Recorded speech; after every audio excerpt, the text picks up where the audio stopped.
మిత్రులు అడుగుతున్నారు, "సార్ మేము వయాగ్రా లాంటి టాబ్లెట్లు వేసుకుంటున్నాం. అయినా కూడా పని జరగట్లేదు. ఒకసారి సువాగ్రా వేసుకున్నాను. సువాగ్రా కూడా 100 ఎంజీ వేసుకున్నాను. పని కాలేదు." మొన్న ఈ మధ్య ఒక పేషెంట్ వచ్చాడు. అతను చెప్తున్నాడు, "సార్ నేను సువాగ్రా 100 ఎంజీ 10 టాబ్లెట్లు వేసుకుంటున్నాను." అంటే 1000 MG. 100 MG is the maximum dose. "Sir నేను 1000 ఎంజీ వేసుకున్నాను. అయినా నాకేమీ అవ్వట్లేదు. పొట్టలో అంతా తిప్పినట్టు అవుతుంది. ఇంకేదో అవుతుంది." సో ఎప్పుడు కూడా ప్రతి మందుకు minimal effective dose, maximum effective dose అని ఉంటుంది. ఆ 100 కన్నా ఎక్కువ వేసుకున్నంత మాత్రాన ఎక్కువ పని చేయదు. దానివల్ల డ్యామేజ్ ఉంటుంది. సో వయాగ్రా వేసుకునే ముందు పరిగడుపున వేసుకుంటే ఎక్కువ అబ్జార్బ్ అవుతుంది. విస్కీ తాగేవాడు ఎవడు కూడా అన్నం తిన్న తర్వాత తాగడు. అన్నం తినడానికి ముందే తాగుతాడు. ఎందుకు అంటే విస్కీ అబ్జార్ప్షన్ అన్నం కనుక తిని తాగితే అది స్లోగా అబ్జార్బ్ అవుతుంది. క్విక్గా బాడీలోకి ఎంటర్ కాలేదు. తర్వాత చాలామందికి వాంతి అవుతుంది. అందుకని చాలామంది స్లోగా కొంచెం కొంచెంగా అన్నం తినడానికి ముందే తాగి మధ్య మధ్యలో రుచి కోసం అనే చిప్స్ తింటూ కొన్ని గంటలు తాగుతారు. వాడు తీసుకునేటి మహా అయితే 3 పెగ్గులు. మనం గ్లాసులో మంచినీళ్ళు ఎంతసేపు తాగుతాం? ఒక నిమిషంలో తాగేస్తాం.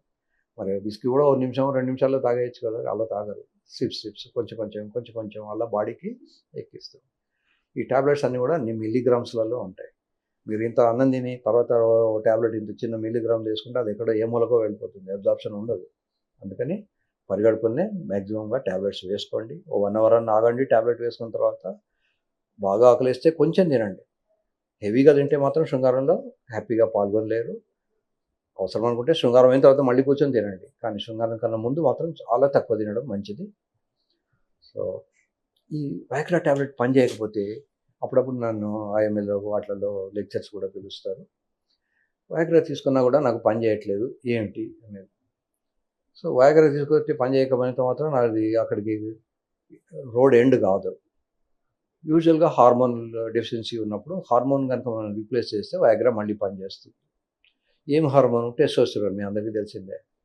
ఇప్పుడు ఆవుకు చిన్నది లేగ పుడితే దాన్ని లేగ అంటాం. ఒక 3-4 ఇయర్స్ అయితే ఆడదాన్ని అయితే ఆవు అంటారు.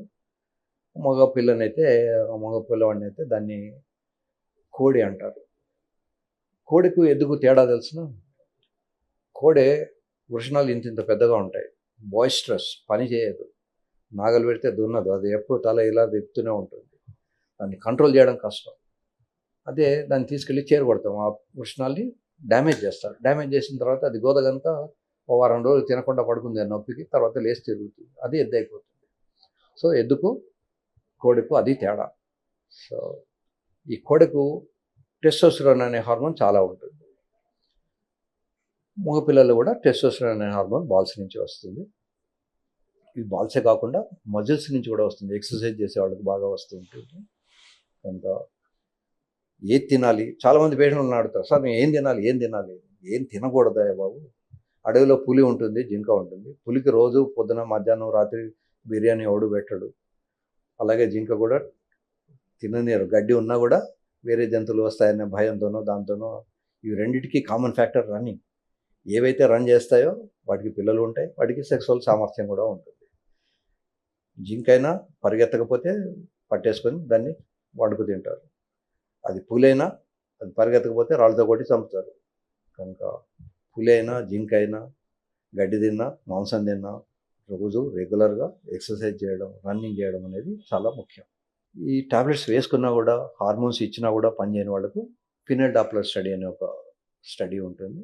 ఈ స్టడీలో ప్రీక్ సిస్టాలిక్ వెలాసిటీ, డయాస్టాలిక్ వెలాసిటీ అని 2 ఉంటాయి. ఈ పీక్ సిస్టాలిక్ వెలాసిటీ అనేది కనీసం 30 సెంటీమీటర్లు పర్ సెకండ్ స్పీడ్తో రక్తం రావాలి. ఈ డయాస్టాలిక్ వెలాసిటీ అనేది ఎక్కువ ఉండకూడదు. 3 కన్నా తక్కువ ఉండాలి. అప్పుడు మాత్రమే నీళ్లు నిలుస్తాయి. ఫర్ ఎగ్జాంపుల్ బకెట్కి ఒక రంధ్రం ఉందనుకోండి. బకెట్లోకి వచ్చే నీళ్లు స్పీడ్గా రావాలి. దానికి రంధ్రం చిన్నగా ఉంటే వెళ్ళే నీళ్లు కొంచెం కొంచెంగా వెళ్తుంటాయి. కనుక అందులో నీళ్లు నిలుస్తాయి. అదే బకెట్కు రంధ్రం పెద్దది ఉందనుకోండి, నీళ్లు నిలవవు. నీళ్లు నిలవకపోతే ఇప్పుడు రక్తం నిలవకపోతే అంగం గట్టిపడదు. సో అంగం గట్టిపడడానికి బకెట్లో నీళ్లకు ఒక సామరస్యం, ఒక పోలిక లాంటిది ఉంటుంది.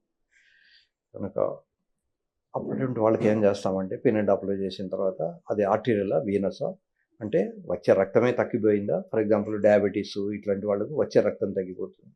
లేదా కొద్దిమందికి యువకులకి 25, 30 ఏళ్ల లోపలే వాళ్ళకు అంగం పనిచేయడం మానిపోతుంది. ఎందుకు ఇలా మానిపోతుంది అంటే పుట్టుకలో కొన్ని లోపాలు ఉంటాయి. కొంతమందికి 6 వేళ్ళు ఉంటాయి, కనబడతాయి.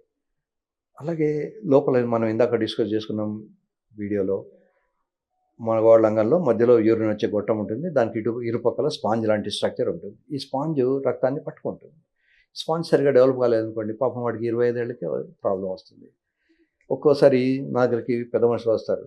అబ్బాయి తరఫున 5, 6, అమ్మాయి తరఫున పెళ్ళయింది, 1 ఇయర్ అయింది, సంసారం చేయట్లేదు. కారణం ఏమైంటుంది?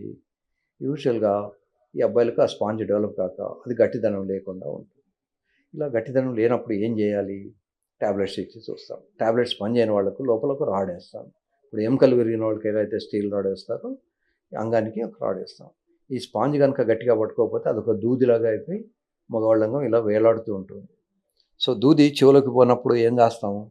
ఒక పుల్లకు తీసుకొని ఆ దూది చూడతాం. అంటే పుల్లకున్న బలం దూదికొస్తుంది. అప్పుడు అది చెవులోకి వెళ్తుంది. మరి మగవాళ్ళ అంగం కూడా మెత్తగా ఉండి దూదిలాగా ఉన్నప్పుడు ఈ రాడ్ వేసి పెట్టి కుట్లేస్తాం, బయటికి కనబడదు.